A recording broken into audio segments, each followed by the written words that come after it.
Her şey Miami'deki çiftliğinde 4 nala at koşturan Aaron Goldsmith'in, eski adıyla Reza Zarrab'ın Türkiye serüveniyle başladı.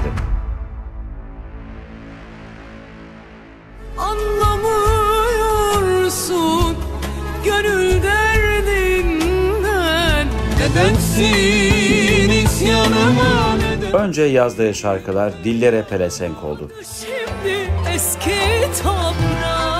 Şarkılarındaki gibi aşk, ihanet ve entrika dolu bir hayatı vardı. 20'li yaşlardaki Zarrab, önce Azeri şarkıcı Günel Zeynalova'nın, sonra da Ebru Gündeş'in kalbine girdi pahalı hediyelerle. Ben senden ayrılmışam. Barıştın mı yasan? Rıza, ben senden 30'u 11. ay 2008 ilinde ayrılmışam. O senin kendi problemindir. Ayrılmamışam.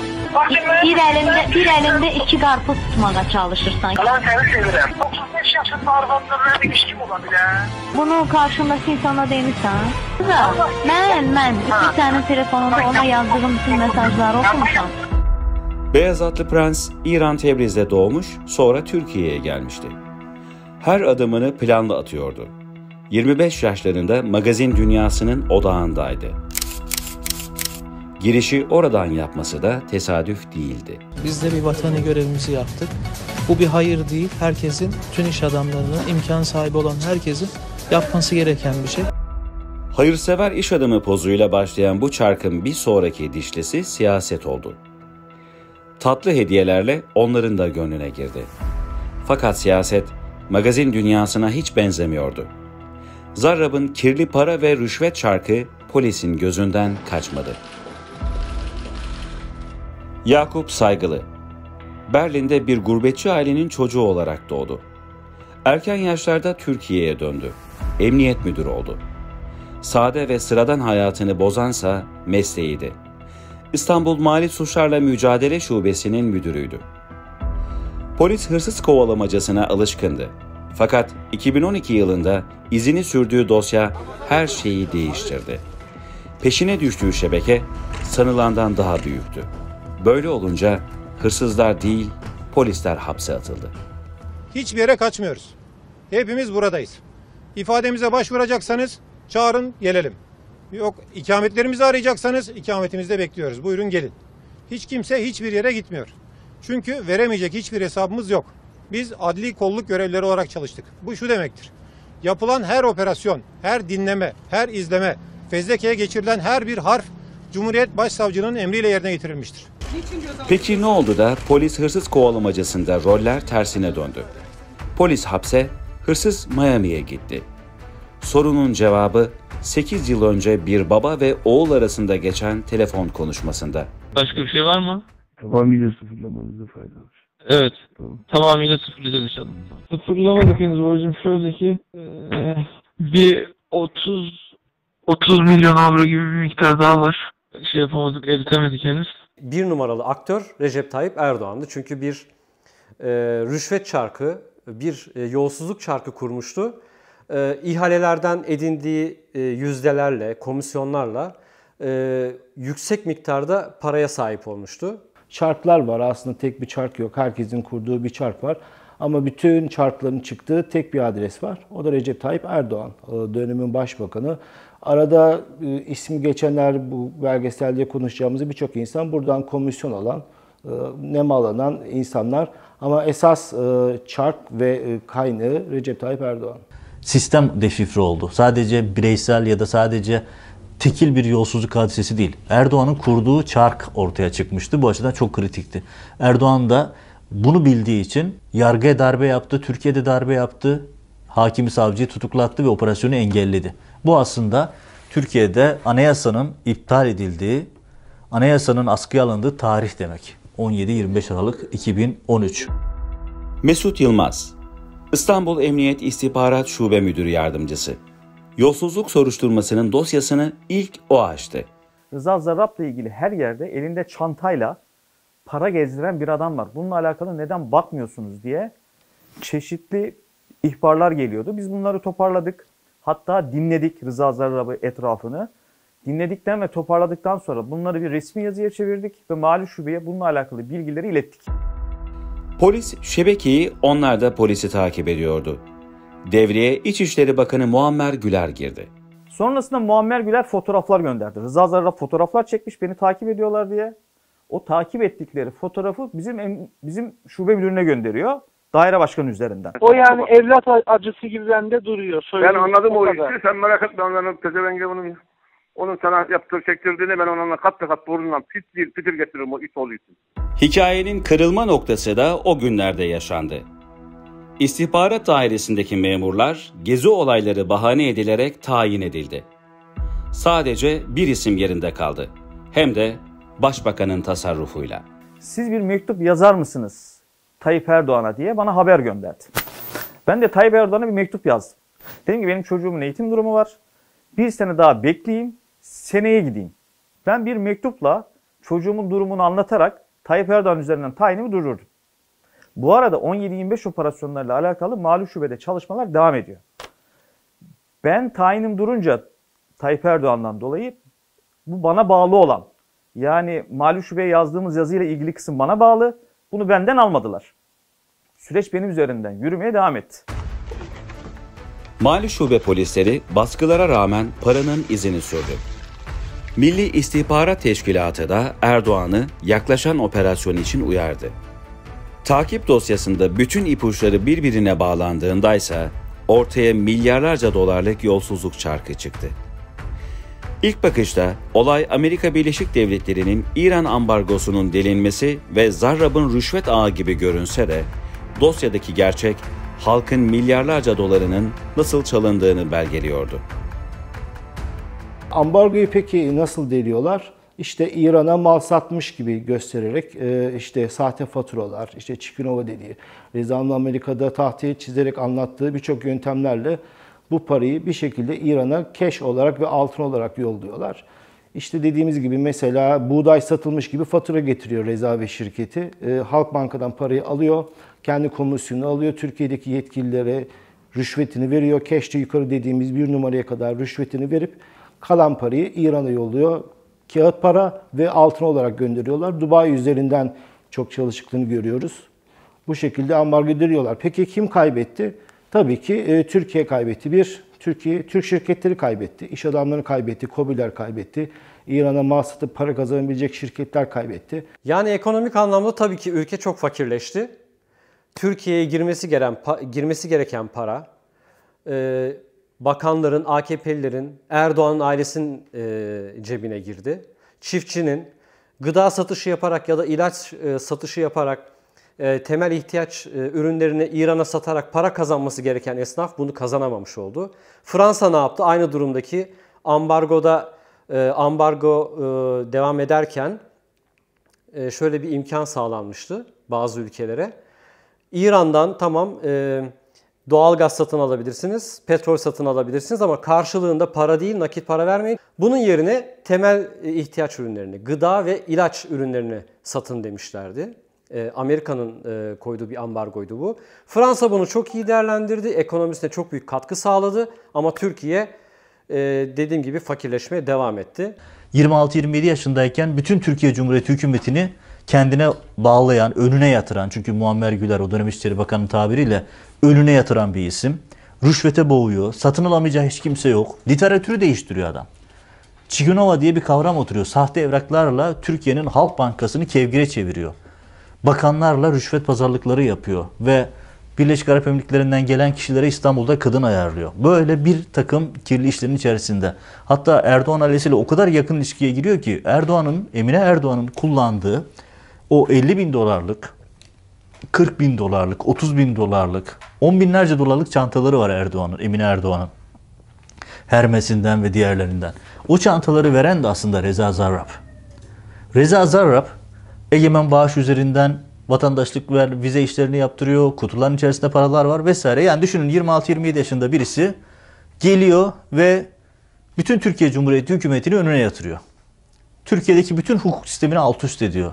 Emniyeti, yargıyı ayaklar altına alıyor. Ve o kadar pervasızlaşıyor ki sahte evraklar üretmek için İstanbul Kapalı Çarşı'da kendine bir ofis yapıyor. Sahte evrak üretmek için. Sahte evraklarla Türkiye Cumhuriyeti'ni alt üst ediyor. Çark'ın ilk dişlisine 17 Aralık 2013'te savcının talimatıyla operasyon yapıldı.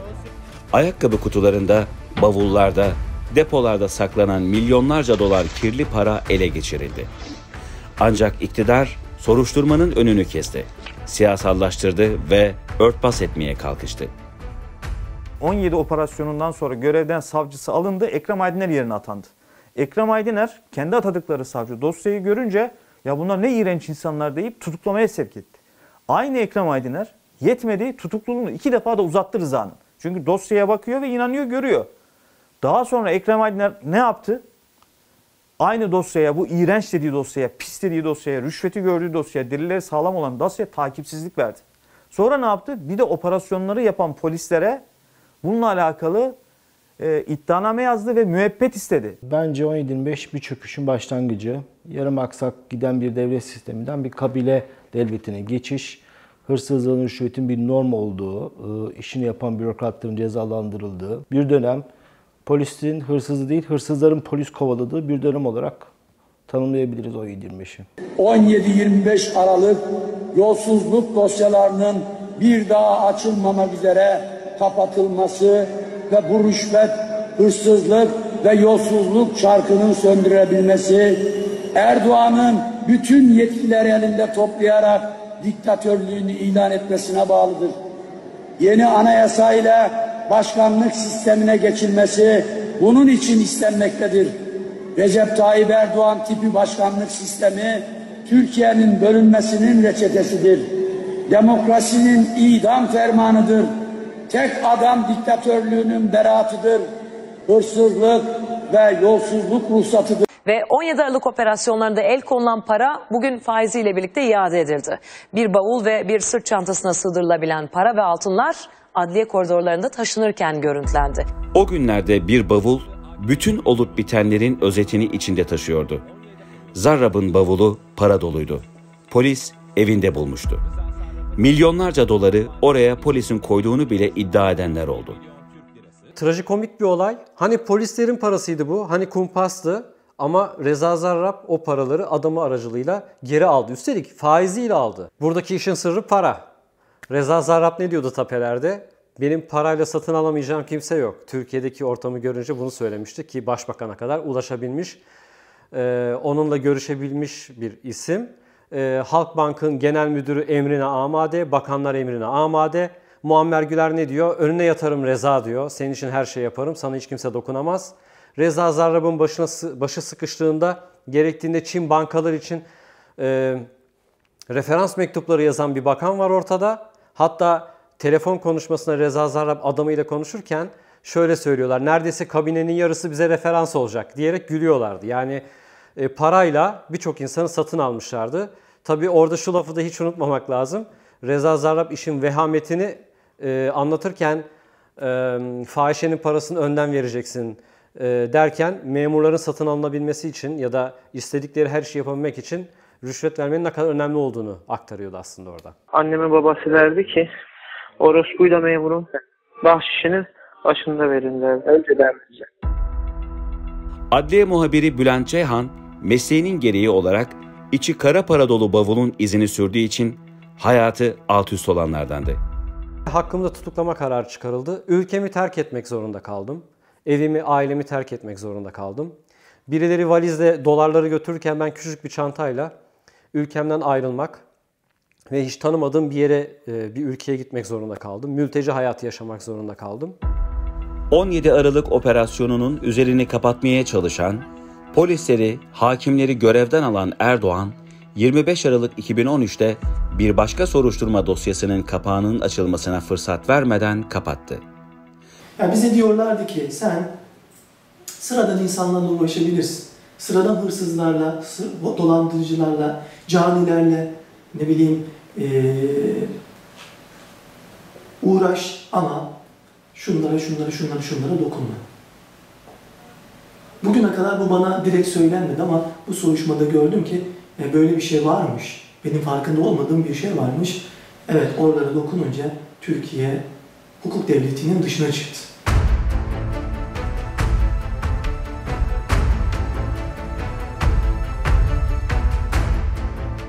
Erdoğan anayasayı askıya aldı. Yargıyı, emniyeti dağıttı. Bu panik halinin sebebi savcı Muammer Akkaş'ın hazırladığı soruşturma dosyasındaki belgelerdi. Bu dosya, imar yolsuzlukları ve iktidar eliyle oluşturulan daha büyük bir çeteyi gözler önüne seriyor, uluslararası arenada terörü finanse etme iddiasıyla aranan isimlerle rüşvet pazarlıklarını içeriyordu. Etiler Polis Okulu arazisine Yasin Alkadı ve ekibi göz koyuyorlar. Daha doğrusu Bilal Erdoğan bunlara o araziyi öneriyor. Önerdikten sonra Bosporus 360 diye bir şirket kuruyorlar. Bu şirket bu araziyi alıp Etiler Polis Okulu'nu bilinmeyen bir yere sürmek istiyor ve araziye konmak istiyor. Fakat bu arazi normal şartlarda hazineye ait bir arazi olduğu için ihaleye çıktığı zaman milyarlarca dolar değerinde, birkaç milyar dolar değerinde olan bir arazi olacak. Bunlar diyorlar ki biz öyle bir düzenek kuralım ki burada bu arazi ihaleye çıkmadan biz alalım diyorlar. Ve rant işte burada başlıyor. Şimdi burada kurdukları düzenek şöyle. Önce bu araziyi depreme dayanıklı bir arazi olduğu halde araziyi deprem bölgesine sokuyorlar. Deprem bölgesine soktukları andan itibaren Boğaziçi yasası bypass oluyor. Kentsel dönüşüm yasası devreye giriyor ve Çevre Şehircilik Bakanlığı orada artık tek yetkili oluyor. Çevre Şehircilik Bakanlığı o araziyi istediği kişiye satabilir, istediği kişinin projesini onaylayabilir, istediği projeyi onaylayabilir, istediği her şeyi yapabilir. Böyle bir yasa çıkarmışlardı. Bu yasayı da AKP çıkarmıştı bu kentsel dönüşüm yasası döneminde.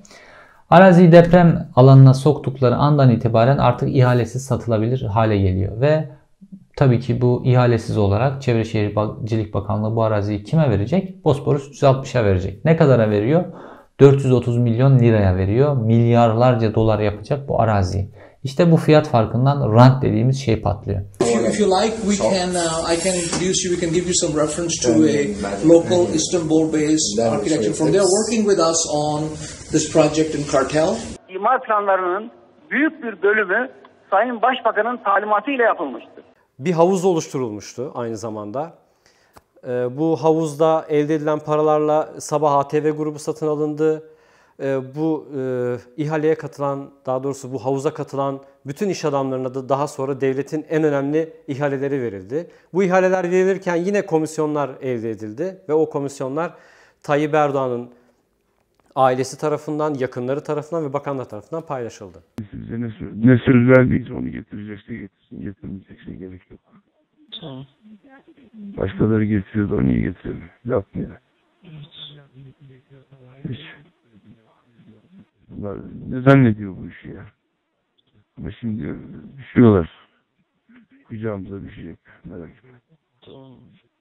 Perde önünde dini bütün örnek bir siyasetçi edasında, profilinde gözüken, öyle davranan Erdoğan, perdenin arkasında oğluyla kızıyla para sıfırlama pazarlığı yapıyor, iş adamlarını haraca bağlıyor. Hatta vermeyen iş adamlarını kucağa oturmaktan ya da işte ileri yaştaki insanları bile telefonda ağlatmaktan geri durmayan bir Erdoğan'la karşılaşıyoruz. Bütün ihaleler Beşli Çete'ye veriliyor falan. O dönem o çetenin röntgeni çekilmişti 25 Haziran'da dosyasında. O dönem siz bu dosyaya eğilip üstünde dursaydınız, o dosyaya sahip çıksaydınız, bu Beşli Çete'nin ondan sonra yediği milyonlarca doların hesabını sorma şansınız olur ve bunları engelleyebilirdiniz. Şimdi engelleyemediniz ve milyonlarca dolar parası gitti ülkenin. Erdoğan ailesi panikteydi.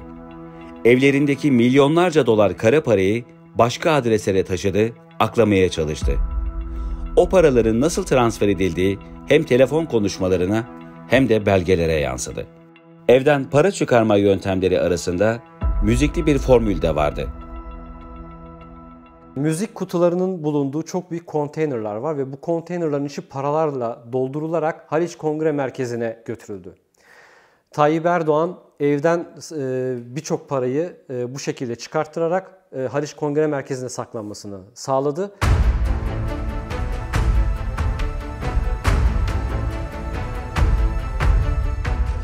Ve şimdi Ergenekon'dan çıkıyoruz. Erdoğan çıkış yolunu Silivri'de buldu. Bir zamanlar şahsının desteklediği operasyonlarda hapse giren isimlerle anlaştı. Bu isimler ülkede Gladio'nun derin çetelerin temsilcileri olarak biliniyordu. Onlar Erdoğan'ın talimatıyla hapisten çıkarken içeriye polisler atıldı. Polisim ben, polis. Hırsız, terörist. Gördün mü? Bulur yakalarım. Savcı olarak ben bunu yapmam gerekiyordu. Yani bir polise diyemezsiniz. Yani sen hırsızı yakalama. Hırsız istediği gibi hırs çalsın, çıksın diyemezsin. Ya da bir doktora yani sen acile gelmiş olan bir hastaya müdahale etme, bu senin görevin diyemezsin. Ya onlar o görevlerini nasıl yapmaları gerekiyorsa ben de bir savcı olarak suçları takip etmem gerekirdi. Temel motivasyonumuz devletin namusunu kurtarmaktı. Temel motivasyonun altını çiziyorum. Şimdi diyorlar ya nerede savcılar, nerede hakimler, nerede polisler? O zaman bunlar varken sahip çıkacaktınız. Bu devletin namusunu kurtaran insanlara. Biz o zaman dik durduk. Neden? Görevimizin gereği dik durmaktı zaten. Şimdikilerin duramaması nedeni görevinin gereğini yerine getirememeleri. O dönem onlara sahip çıkılsaydı, çok basit bir şey söyleyeyim. Bu dönem Sedat Peker'in ifşaları dahil birçok şeye karşı savcılar ve polisler bulunabilirdi.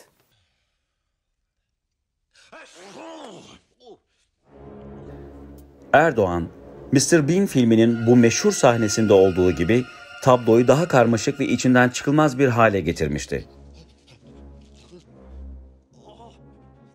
Tam her şeyi hallettim derken Reza Zarrab bavuluna doldurduğu belgelerle hayırsever iş adamlığından itirafçılığa uçtu. Amerika'ya giden Zarrab, yolsuzluk operasyonuyla ortaya çıkan her şey doğru dedi ve mahkemede çarkı tüm çıplaklığıyla anlattı. Erdoğan'ın Türkiye'deki bütün tezi 17 Aralık bir darbe girişimidir, yolsuzluk değildir, rüşvetler vesaireler, iddialar doğru değildirdi. Ama Amerika'daki mahkemede bizzat Erdoğan'ın parasını ödediği Halk Bankası'nın, devletin avukatları bütün bu iddiaları teyit etmiş oldular. Şu anda tabii ki Halk Bankası'nın tuttuğu avukatlar var, Sayın Zarrab'ın tuttuğu avukatlar var. Aynı şekilde bizim şu anda devlet olarak bu konuda tabii ki bizi işin içine sokmaya gayret edenler var. Bu noktada avukatların çalışması var. Ve o avukatlar Amerika'daki duruşmada Reza Zarrab'ın geldiği ilk gün duruşmada çıktılar, dediler ki Reza Zarrab rüşvetçinin, ahlaksızın tekidir. Bunu Türkiye'nin avukatları söylüyor. Ve siyasiler, bürokratlar ahlaksızca, utanmazca rüşvet aldılar dedi. Türkiye kendi göbek bağını kendi kesebilse, kendi hukukunu işletse şu an sırtında bu yükü taşımayacaktı. Bu yükü taşırken bana soruyorsanız hem iktidar hem muhalefetin ciddi büyük bir rolü var. Burada da en masumlar o polisler, o savcılar, o hakimler, operasyonu yapanlar. Çünkü pisliği ortaya çıkartmışlar. Biz devletin resmi kayıtlarına girmiş olan ve bugüne kadar ısrarla dillendirdiğimiz halde Recep Tayyip Erdoğan ve tayfasının görmezden geldiği dinlemeler. O nedenle şimdi bu dinlemeleri büyük bir sessizlik içinde bir dinleyelim arkadaşlar. Zarrab'ın dünyaya anlattıklarını Türkiye 17 Aralık 2013'te öğrenmişti. Muhalefet ve halkın bir bölümü yolsuzlukları 2016-15 Temmuz'a kadar da gündeminden düşürmedi. Fakat yolsuzlukları görmesine rağmen onları ortaya çıkaran polislerin başına gelenleri görmezden geldi. Polisler yaklaşık 7 yıldır cezaevindeler ve bu polislerin eşleri, çocukları, onlar hepsi tutuklandı. Hiç kimse onlara sahip çıkmıyor. Muhalefet 17-25'te sonuna kadar üzerinde kullanıyor. İşte sıfırlama tapeleri, işte kamuoyuna sızan olsun. Bilal Erdoğan'ın yaptıkları, Erdoğan ailesinin karıştığı rüşvetler, bakanların karıştığı rüşvetler, sonuna kadar bütün muhalefet bunu kullanıyor. Ama bu hırsızlığı ortaya çıkartan, Türkiye Cumhuriyeti tarihinin en büyük yolsuzluğunu ortaya çıkaran polisler ki aileleriyle birlikte mağdur oldular.